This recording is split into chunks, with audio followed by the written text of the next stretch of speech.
It's over. It's done. The keyboard warriors can rest their suit of armor for the next year or two. Mandalorian Season 3 is finished. 8 episodes are done, and what did I think of it? It was fine. It, didn't knock my socks off like the last 2 seasons. The climactic final episode was entertaining enough, and it did its job. Now, before we really dive into it, this is going to be a bunch of spoilers. I'm going to talk about the whole season, and if you're new here, my name is Jordan Osman. I love to talk about movies and video games and photography and, whatever else piques my interest. And so if there's anything that you really want to discuss, go ahead and drop in the comments below. I also ask that you consider subscribing as well. It really helped me out. And let's dive straight into why I did not really care for The Mandalorian Season 3. I mean, first of all, it just felt very rushed. I don't feel like they had a very strong vision for this season after The Mandalorian was included in Boba Fett. I really wish they had saved those episodes for this season because some of the best Mandalorian content is in the Book of Boba Fett. And so for people who didn't watch Book of Boba Fett or don't want to, they're going to be kind of confused as to how our characters got to where they are. It's not really something that's addressed at all in the season. It is what it is. We're moving on.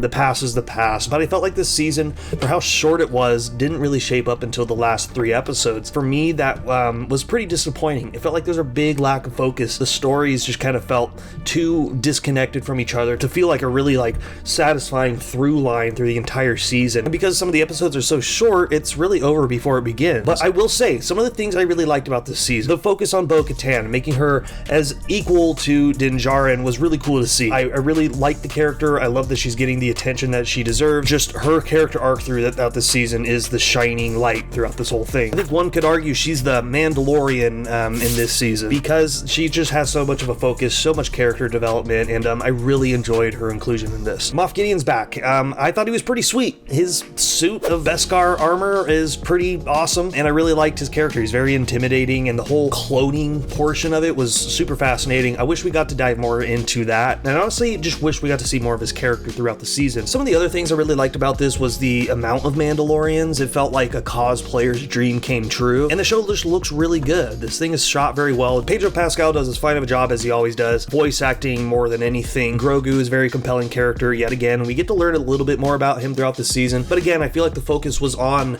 Din Djarin and Grogu throughout the first 2 seasons, so for them to take such a backseat in this one caught me off guard a little bit because I was really enjoying uncovering more of Grogu's story and how he kind of got to where he is. I feel like we don't totally have a whole lot of information on anything about Grogu, and I get that's kind of the point of the character. He's supposed to be mysterious. He's supposed to be someone that we learn about over the course of the show, but again, the focus just didn't feel like it was there. This whole season really felt like a bunch of budget cuts, and they really tried to just tie it all together the best they could. The whole crux of the story is retaking Mandalore and making sure that we're restoring the Mandalorian way, and they're taking the homeworld back. It felt a little underwhelming. It didn't work for me. Now, I'm not going to focus on a lot of the complaints that people have with the show in terms of casting decisions, and for example, the Jack Black Lizzo castings.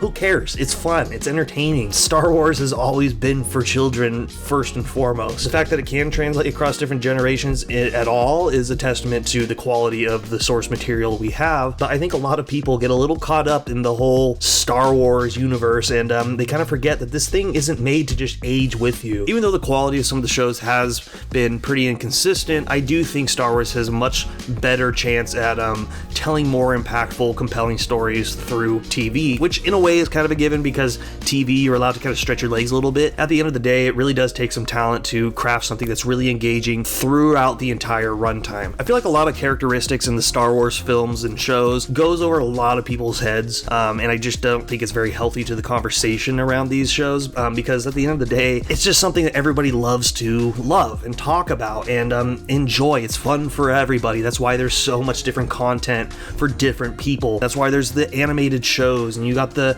Visions series. We got Visions season 2 on the way. I'm excited for that. I thought that was a very cool diversion, and not everything in Visions was even for me, and that's okay. I think at the end of the day, Star Wars has something for everybody, and so if one thing doesn't work for you, there's something else out there that will. So yeah, Star Wars The Mandalorian season 3, it was fun. It was entertaining. I thought it could have been better, and I feel like it doesn't hold a candle to the last 2 seasons, but it is not a subpar product. It is still worth your time, and if you're a fan of Star Wars, I highly recommend checking it out. And honestly, this thing might just be more enjoyable to binge rather than watch episode by episode. So people who are just gonna binge this once it's all out, I think this thing just stands on its own 2 legs better that way. Those are my thoughts. Let me know in the comments down down below what you thought of this season. Did you love it? Did you hate it? And what are your thoughts on the whole controversy around Star Wars in general? Me personally, I feel like it's a little overblown, a little silly. There's something for everybody, not everything's for you. Check out my last few videos, had a fun time making those. Resident Evil kicks ass, and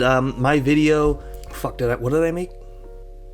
Oh yeah, and also my video on Star Wars Jedi Survivor, where I go over the biggest improvements coming to that game and why I think it's going to, you know, be a massive success, and it's something that Star Wars fans have really been wanting for a long time. Go check those ones out, like, subscribe, all that fun stuff, and I'll see you next time. Thanks.